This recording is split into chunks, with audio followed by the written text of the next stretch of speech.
Hello everybody, and welcome again to another Facing Brooks Come Back Stronger, where your favorite personal injury lawyers help our clients, but not only our clients, but the rest of the community come back stronger from injuries, obstacles, setbacks, any sort of obstacle in your life, by telling stories that inspire and motivate people. So that's what we're all about, and I'm so excited about today, Kimmy. By the way, I'm excited because I've got Kimmy Hogan, my law partner, is joining me today, and because we are going to see an interview of Samantha Vance, who is an amazing woman. She is the leader of Ladies Learning to Lead, and she has a story about her grandmother who was a super powerful woman in her life and who inspired her. The love of her grandmother and the strength of her grandmother inspired her to create this organization called Ladies Learning to Lead. I can't wait for you to hear her story. Now, Kimmy, you are a super powerful lawyer. You're a partner in a law firm, a shareholder. You help people all the time. And you also have somebody in your life, a strong woman who was an example for you in your life. Oh, absolutely. Yeah. So I've had a lot of strong women in my life, but just like Samantha, I had some incredible grandmothers. So I had my great-grandmother who raised my dad and his siblings, and she would say, "I love the ground you walk on, Grandma Walker." But she was an independent woman, went through the Great Depression, saved up her money, bought an orange orchard in Winter Haven, Florida. I know you know Polk County. Yeah. And just such a leader at a time when maybe women weren't being leaders in the family so much. So she was incredible. And then my grandmother on my mom's side was also a force of nature. And I tell you what, having those strong women in your life really kind of sets the stage for you as a young girl.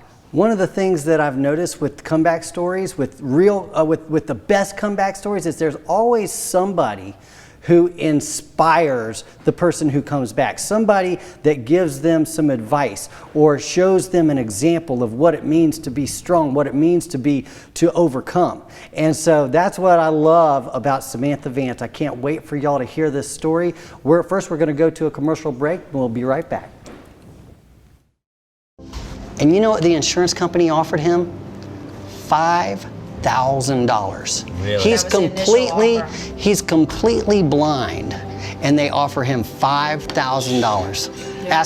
Ask him to sign a release. To a lot of people, especially when they're hurting and when they're down and when they're vulnerable, $5,000 is a life-changing amount of money. Yeah. And they're not looking at the value of what has been lost. They're not looking at what it would take to make that person whole, which is our job. Yeah. That's our job.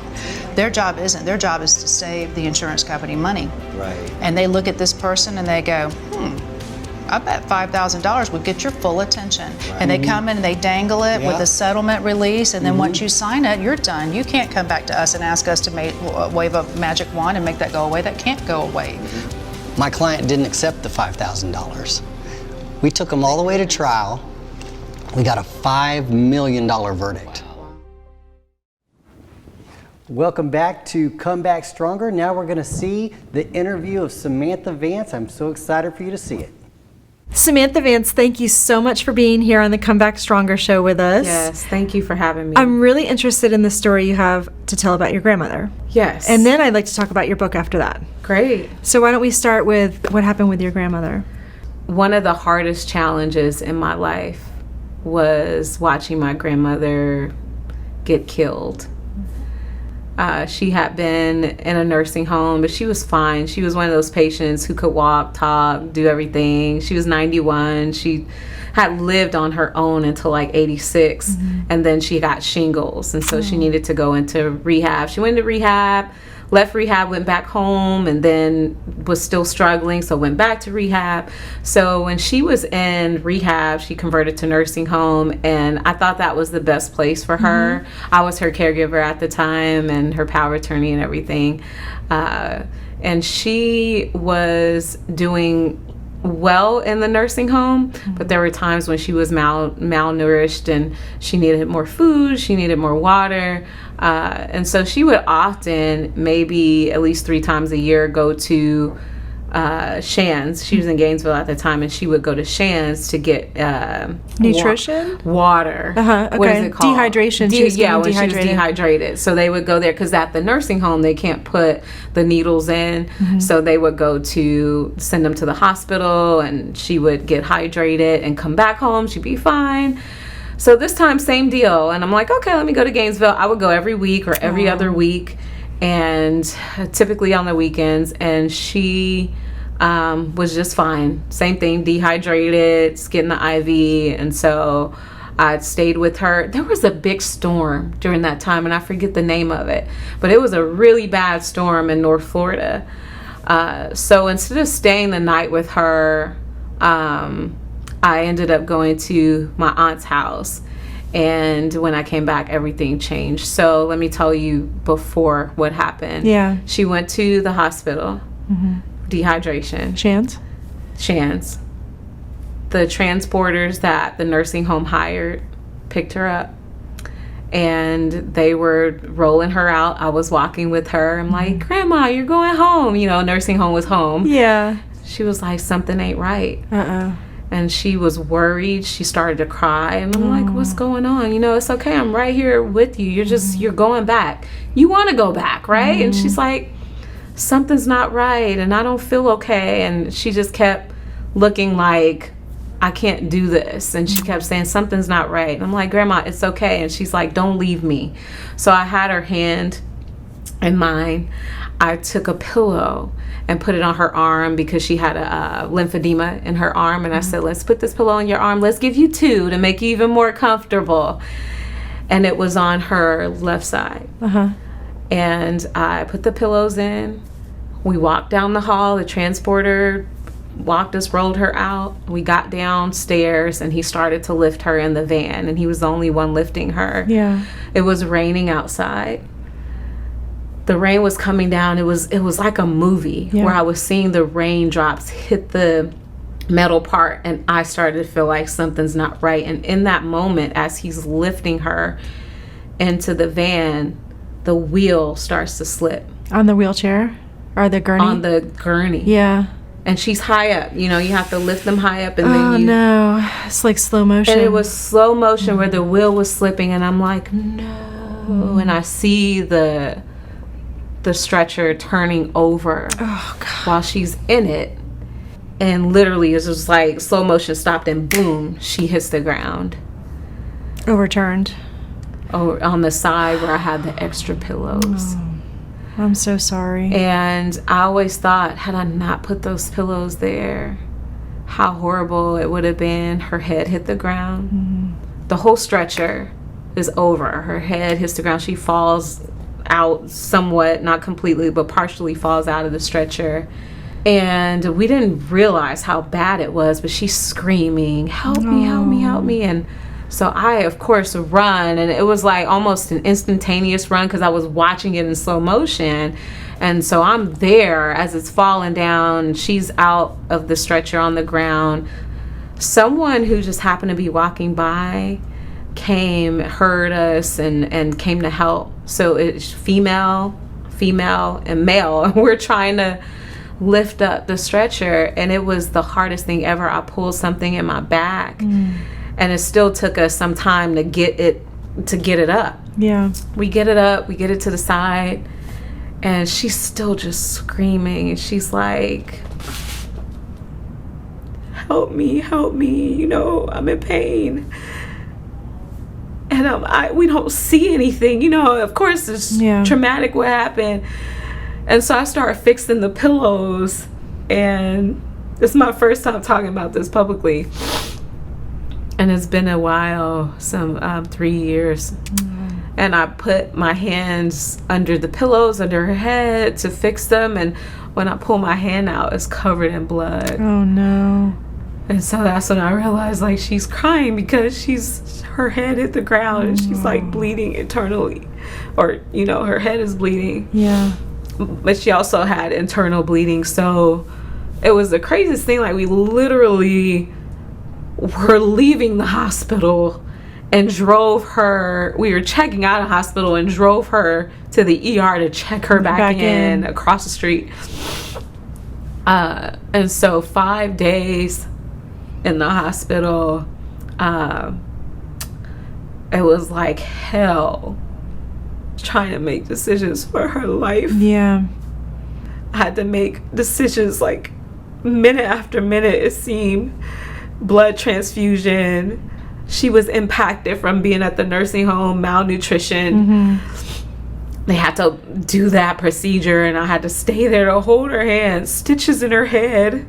You know, it's like everything I had to sign off on. Yeah. It was one of the hardest things. At that time, it was the hardest thing I ever had to deal with. And so every minute I'm making decisions for her life. Right. But being grateful that she trusted me with her life. Well, let me give you a quick break, and I want to come back and talk about what happened with her and what happened to you as a result of that. Well, I absolutely love Samantha Vance. I am so sorry she had to go through that. I know. But I will tell you, there is a light at the end of the tunnel. There's a second part to this story that you're going to love to hear, because Samantha has taken all the pain and all the lessons that she learned from her grandmother and the pain from losing her grandmother, and she's turned it into something awesome. And so we'll be back after this for the rest of the story. You know what's funny? When law firms advertise that they'll give a free consultation, every consultation we give is free, unless we can get you a settlement based on your injuries. Right. Every time you give me a call, it's free. Yeah. I want you to give me a call. Yeah. You know, we're not going to charge you unless we actually get you something for your case. That's right. You don't have to pay me anything unless I win the case. Right. And on top of that, I'm going to pay for all of the court costs and the deposition costs and medical records costs and expert opinions costs. All of that's coming out of my pocket, and if we don't win the case, then we eat those costs at no charge to you. Right. So we don't take a case we don't believe in because it's not in our interest. Right. And we don't minimize or devalue your case because that's also not in our interest. Right. So it makes everything fair. If you have a lawyer on a contingency fee, you can hire the very best lawyer. Welcome back. We are here for the second part of the interview with Samantha Vance. Can't wait for you to hear the rest. So what ultimately happened with your grandmother? I had to make some hard decisions, and I don't regret any of them. Okay. After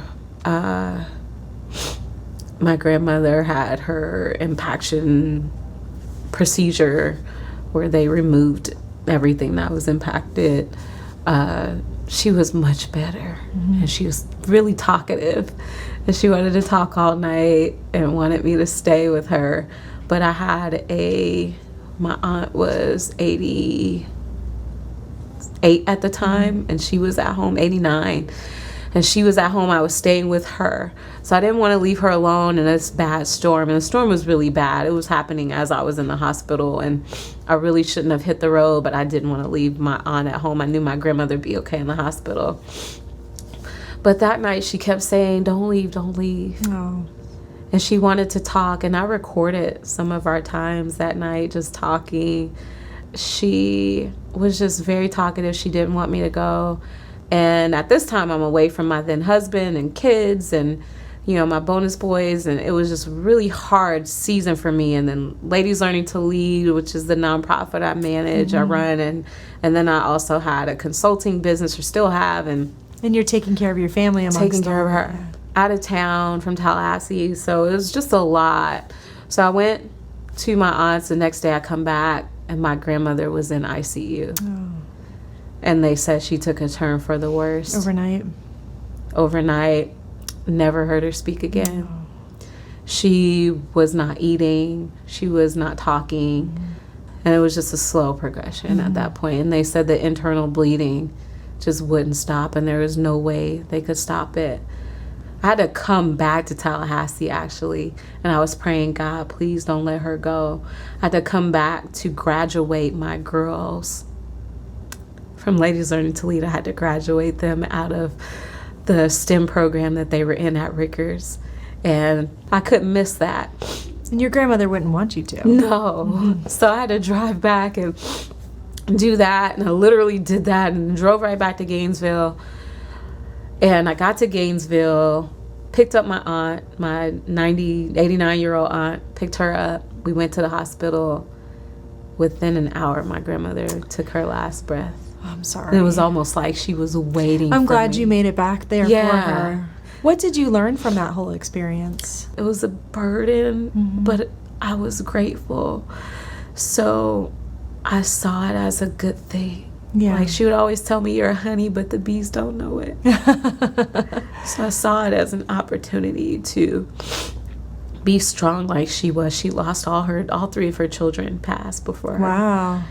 And she was always so strong. She was a faithful woman. She would always say, God is getting me through. You need to read your word and rely on God to get you through tough times. So I remember that. And do you teach that to the ladies who are learning to lead in your classes? I teach them good principles. You know, we all believe different things, and they know I'm a woman of faith. I teach them to be strong and that they can push through anything that's hard. They can overcome really hard challenges by believing in themselves, having support of friends and family, and not stopping. You can't quit. If you quit, if you slow down, then you're not going to make it through traumatic times. But you got to keep going. I thank God for Nathaniel Kemp, who is he's my godbrother, but he's also my counselor during that time every single day. My best friends, my mother, everybody was there for me that helped to get me through. Meditation was a big thing. And then just being able to roll with the punches. Right. You don't take breaks. You just keep going. Because Right. you got hard decisions you got to make for somebody's life. Right. When I doubted myself or I got down, I called someone who was in my circle of support, and they helped me propel and get through it. So it was hard after she passed, of course, and then I had to plan a funeral for the first time. I didn't know I had to do that. But today I wrote about it in my book. Yep, and that book just came out today. It came out today. I saw that you wrote about your grandmother in here. 21 Days of Healing. Yeah. And what's it about? It says a journal of inspirational quotes and stories of healing for women, from women and girls. It's just that. Those are all quotes throughout the book. They're from me. Most of those quotes came during the time I was sad, depressed, and down from losing my grandmother, times of grief, unbelief of how I was going to make it through, a doubt, And then these women have shared their healing story. So I share my healing story of my grandmother in there, and the others share how they got through really tough times, from tragedy to triumph. How did you become so interested in empowering women and girls and motivating them to become strong and help them through a support system? How did you become interested in doing that? It's just in me. I didn't think I had it. It's always been in me, but I didn't know how to do it. And people would always say, you're going to empower women and girls. I'm like, you're lying. You do know. every day. You don't know what my life's going to be. It's not going to be that, because I don't have that, boldness in me. And at some point, I became bold. Yeah. And I became courageous to tell other women and girls, you can do this, and keep going. So where can women and girls who don't know about you, where can they find you? SamanthaVance.com. Very easy. My whole name with the .com. And what about your book? Where can they find your book? On my website, Okay. SamanthaVance.com, on the shop page. What about Ladies Learning to Lead? That L3ladies.org. Okay. L and the number 3 ladies.org. And is it for a specific age group of women? Middle school and high school girls is who we serve, and we help prepare them for college careers in life. And then we do career mentoring. It's a program called Ladies of Resilience, career mentoring, and we help them get to that next phase in their careers and meeting their goals. That's awesome. You are Yeah. so inspirational to so many people, and I'm so thankful that you were here today with us. Thank you. I'm sorry you had to share Thank you such for a hard bearing story. with my tears. And I know you got emotional, and I appreciate that, because to see a woman as powerful as you are and as positive and motivating as you are for everybody else, to show vulnerability, I think is powerful. Thank you. And that's what Yeah. people are going to learn from this, is that you can be vulnerable and strong at the same time. Right. It's raw. Well, it's thank real. you. Thank you for sharing and I that with me. appreciate you letting me share the story. Thank you. I absolutely love the story. I hate to hear about her grandmother, but what I love about it is that this this is a real story. It's just like she said, it's raw and it's real. And this is something that every single one of us has to deal with in our lives. The loss of a parent, the loss of a grandparent. This is a part of life, but it's not to be minimized because it's so painful. It's like deep gut-wrenching pain. And so what I love about Sam is that she's willing to share that, but also that she's doing something with that emotion. She's changing the lives of children. She took it and she turned it into a book so that people who go through what she went through have a resource, have another resource. I just love that. That's what the best comeback stories are, is when you take your pain, when you take your pain and you turn that into purpose. Yes. And that is really the best comeback story. All right, well, we're gonna go to a commercial right now. We'll be right back to talk about the takeaways. I recently had a new client and she suffered a mild traumatic brain injury. Okay. And she had no idea what had happened that caused her to be injured. Gotcha. But it turns out she had fallen into a pit at an oil change station. And it was 100% their fault. Oh, wow. But her injury made her not even understand her injury, and how it makes me so frustrated because folks that suffer concussions or mild traumatic brain injuries, it's really difficult for them to know what happened and to understand the difference in what their life was and what it is now because of the nature of their condition. And so the insurance companies need to recognize the full value of that. Instead of taking advantage of that very unique situation. It took her family telling her, you need to call an attorney. Her family coming with her to the appointment to say, these are the differences, to get her in there, and now we're able to help her. I love that. Welcome back, everybody, to Come Back Stronger. We just heard the story of Samantha Vance, who had lost her grandmother, but Samantha has turned that pain into purpose by creating a book called 21 Days to Healing. And I tell you what, I had so many takeaways, but I wanted to ask what your big takeaways were from Samantha's story. Yeah, so Samantha kept talking about how she was leaning on her community, her circle of support. And I love that. And, you know, we all get so busy in our day-to-day lives, doing your work, hanging out with your kids, whatever you've got on your plate. Sometimes it's easy to forget to nurture those relationships. Yes. But having a community like Samantha had so that she could reach out and continue to be strong, you know, that really stuck out to me. One thing that I like to say is the number one most important thing in our lives is the relationships. The relationships we have with our family and our friends and the community and the people around us. Yeah. And we spend so much time grinding away and working and doing all these other things that really are not doing the most important thing, which is building the relationships.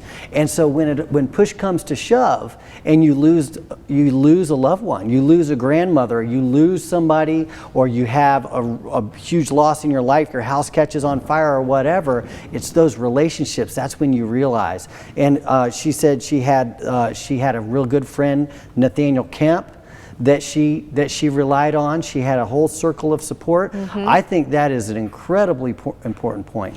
I think it's really cool with this book because she has pulled together stories of 21 women and girls who have gone through processes where they needed to heal. And so she's kind of creating a community for people who are going through grief, where they can, maybe if they don't have a lot of friends or family, they can get this book and kind of read and feel support. I just think that's awesome. Well, one of my big takeaways is that she said that even though she was on the verge of losing her grandmother, she said, I'm going to keep going. I'm never going to quit. This is the kind of strength that she got from her grandmother, is that she knew she had to move forward. She knew that she had to move forward. And I know Sam personally, and I know Sam, sometimes Samantha will be at my 5 a.m. Goal Crushers meeting.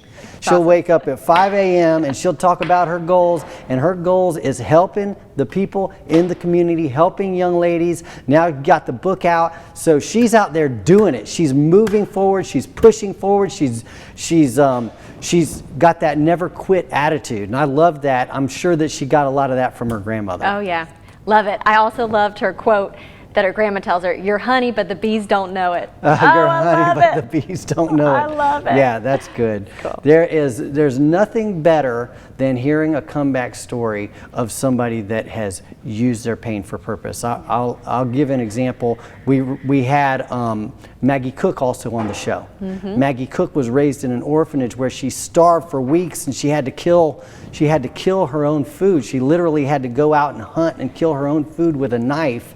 And then she ultimately went through so much pain that she turned that into a purpose where she built a company, and she sold it for $231 million to Campbell Soup. That's the power of looking back at the story of your life. This is what I always recommend people do. Look back at the story of your life and look at the challenges that you went through, and recognize the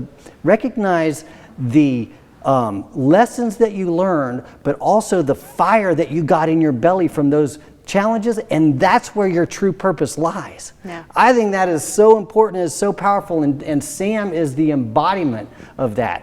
Yes, absolutely. I love it. I love it. Yeah. So I also thought it was interesting that in this book, it's also a journal, because I was looking it up online, so you can get a copy of the book and you can journal through your experience as well. Yeah, and journaling is actually one of the best things that you can do for healing. I'm big time into motivational speakers. I listen to them all the time, and Tony Robbins and all the motivational speakers. And one of the best things you can do, not just for healing, but also for goal setting and getting what you want, is journaling. So that's why this book is perfect. Yep. It's perfect. So if y'all want to get a copy, go to SamanthaVance.com, and you can check out her Ladies Learning to Lead at l3ladies.org. Yes. Also, at Basic Brooks, we are not only are we personal injury lawyers, but we're also out helping the community. We've got a couple of very good Facebook groups. One is called Come Back Stronger. That's a group that I lead, and I do Facebook Lives at 8 a.m. every morning. And then we've got the Empower Plant, which is it's a women's power group, and a lot of women are joining the group, and we're getting a lot of engagement. So we hope that you join us, and we also hope that we join you next week.